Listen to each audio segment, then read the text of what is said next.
नमस्कार साथियों मैं आपका साथी अशोक यादव। साथियों, शौर्य गाथा की सीरीज में आज मैं एक महान शहीद, महान आदर्शवादी इंसान के बारे में बात करना चाहता हूँ। आज मैं आप सबको पता होगा एक महान क्रांतिकारी थे यतीन्द्र नाथ जी, जिनको सब प्यार से जतिंदा के नाम से बुलाते हैं। बड़े भाई को आगे जैसे ये बंगाल से संपर्क था इनका, बंगाल के रहने वाले थे, कलकत्ता बंगाल की कलकत्ता के थे, तो इनका उधर बड़े भाई के दा लगाया जाता है। तो सभी क्रांतिकारी इनको प्यार से जतिंदा कहते थे। आज मैं उन्हीं जतिंदा की कहानी सुनाना चाहता हूँ। इनका बहुत ही रोचक और गौरवशाली इतिहास है। वो मुझे लगता है कि आप सब मेरे भाई को भी उनके बारे में पता होना चाहिए, जिनके नाम इतिहास में कई रिकॉर्ड है। उनकी कहानी सुनोगे तो आपको खुद को, अपने आप को बहुत ज्यादा गर्व फील होगा कि ऐसे इंसान भी थे, ऐसे भी क्रांतिकारी थे, हमारे देश में ऐसे ऐसे भी लोग थे। तो साथियों, जतिनदास जी का जन्म 24 अक्टूबर 1904 को कलकत्ता में हुआ था साथियों। और जब ये छोटे ही तो 9वीं क्लास के अंदर पढ़ाई करे, तभी इनकी माताजी का देहांत हो गया। इसके बाद इनका लालन पोषण इनके पिताजी ने किया, और लालन पोषण करने के बाद ये गांधी जी के असहयोग आंदोलन से जुड़ गए थे। लेकिन जैसे असहयोग आंदोलन खत्म हुआ, एकदम से उसको रोक दिया गया, तो ये इससे बहुत ज्यादा दुखी हुए। इनको कोई और सहारा नहीं मिला, और उसके बाद में पढ़ाई करने के लिए कॉलेज मेमन सिंह कॉलेज चले गए। वहां पे बीए के स्टूडेंट थे। वहीं पे पढ़ाई करते हुए क्रांतिकारी कार्यों में लग गए, और वहीं पे क्रांतिकारी कार्य करते हुए अंग्रेजों को इनकी भनक लग गई, और अंग्रेजों ने इनको गिरफ्तार कर लिया। साथियों, जैसे अंग्रेजों ने इनको गिरफ्तार करके जेल में ले गए, तो जो कैदियों के प्रति अंग्रेजों का व्यवहार तो वो देख के ये दुखी हो, और उन्होंने वहीं पे भूख हड़ताल शुरू कर दी थी। ये भूख हड़ताल आप याद रखना, क्योंकि आगे इसी से रिलेटेड बहुत कहानी आएगी। तो 20 दिन की भूख हड़ताल के बाद जेल अधीक्षक इनकी मांगे मान गया, और ये इन्होंने कहने का मतलब भूख हड़ताल खत्म कर दी। तो ये ऐसी थी साथियों इनका। अब जतिनदास जी की असली कहानी में सुनाता हूँ साथियों। उस भूख हड़ताल के बाद में असहयोग आंदोलन खत्म हो गया, तो इनको कोई राह नहीं दिख रही थी। उसके बाद ये सान्याल जी थे, सत्येंद्र नाथ सान्याल जी, उनके साथ मिलकर उन्होंने एक पार्टी बनाई थी, जो HSRA, भगत सिंह की पार्टी थी। उस पार्टी में शामिल हो गए और क्रांतिकारी कार्यों में लग गए। साथियों, इनकी एक खूबी थी, बम बनाने में बहुत एक्सपर्ट आदमी थे, बम बनाने में एक्सपर्ट थी। तो साथियों, उस टाइम कहानी ये हुई कि, जैसे कहने का मतलब, सांडर्स की हत्या करने के बाद भगत सिंह और राजगुरु और दुर्गा बाबी ये सब कलकत्ता चले गए थे। तो वहीं पे भगत सिंह की मुलाकात है, कलकत्ता में भगत सिंह की मुलाकात 1928 के अंदर यतीन्द्र नाथ, जिनको हम प्यार से जतिंदा को बोलते हैं, जतिंदा जी से मुलाकात हुई।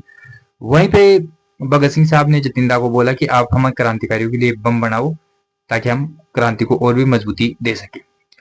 जतिनदास जी ने भगत सिंह साहब की बात मान के बम बनाने लगे, और उसी में कई क्रांतिकारी कार्य करते रहे। उसी के अंदर ये गिरफ्तार कर लिए गए साथी। ये भी भगत सिंह साहब के साथ जेल हो गई इनको भी। और जब भगत सिंह साहब, कहने का मतलब, जेल में थे, और उन्होंने जो अंग्रेज कैदियों और भारत कैदियों के बीच में जो अंतर देखा, और अंग्रेजों की जो, कहने का मतलब, भगत सिंह और पे जो क्रांतिकारियों पे जो, कहने का मतलब, अंग्रेज अत्याचार करते थे, वो अत्याचार देखने के बाद में इनको बहुत दुख हुआ कि कैदियों के साथ नहीं होना चाहिए। और उसी के कारण भगत सिंह ने अपने आप को राजनीतिक कैदियों का दर्जा दिलाने के लिए एक भूख हड़ताल शुरू की थी साथियों। वो भूख हड़ताल भगत सिंह साहब ने शुरू की थी, उसी के साथ जतिनदास जी लग गई।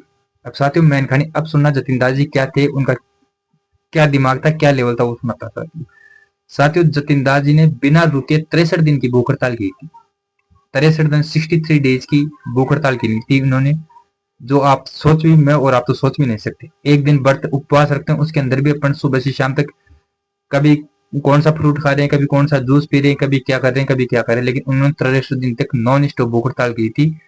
अंग्रेजों ने लास्ट टाइम तो ये स्थिति कर दी थी साथियों की पानी भी नहीं देते थे, पानी की जगह भी दूध के मटके रख देते थे, लेकिन उन्होंने नहीं किया। अंग्रेजों ने लास्ट के समय में उनकी, कहने का मतलब, गले के अंदर नल की डाल के उनको, कहने का मतलब, भोजन कराने का प्रयास किया, लेकिन उन्होंने वो भी नहीं किया। और वो नल की ज्यादा अंदर जाने के बाद, फेफड़ों में जाने के बाद, उनकी तबीयत खराब होने लग गई।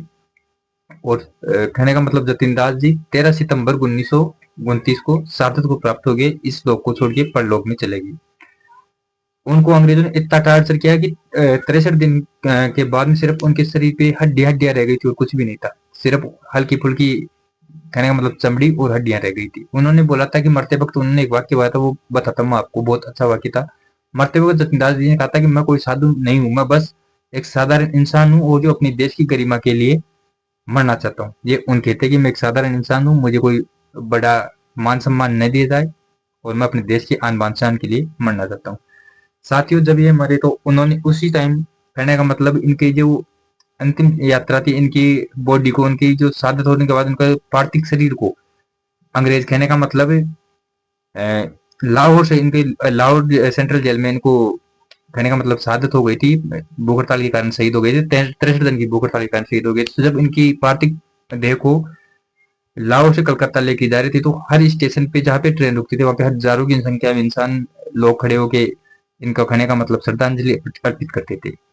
और खुद कलकत्ता के अंदर तो हावड़ा स्टेशन पर खुद सुभाष चंद्र बोस जी ने इनके जब इनके पार्थिव शरीर पहुंचा तो उसको कहने का मतलब खंडा दिया, तो लाखों लोग इकट्ठे हुए थे। उस टाइम कहा जाता है कि इनके अंतिम संस्कार में 6 लाख लोग इकट्ठे हुए थे।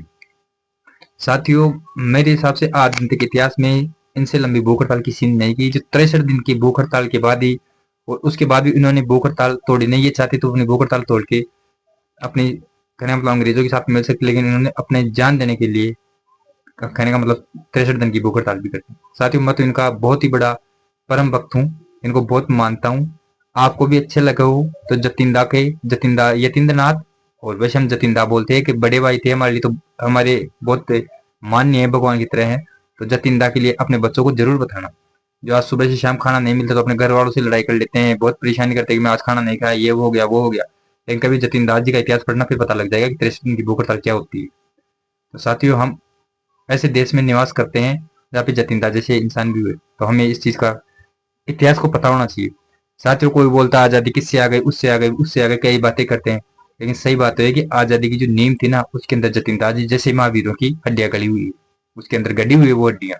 तब आज हम और आप खुली हवा में सांस ले रहे हैं। तो साथियों, कभी मौका मिले तो जतिंदा के बारे में जरूर पढ़ना, अपने बच्चों को बताना कि जतिंदा भी हुई थी। ठीक है साथियों, नमस्कार, जय हिंद, जय भारत, जय भगत सिंह साहब।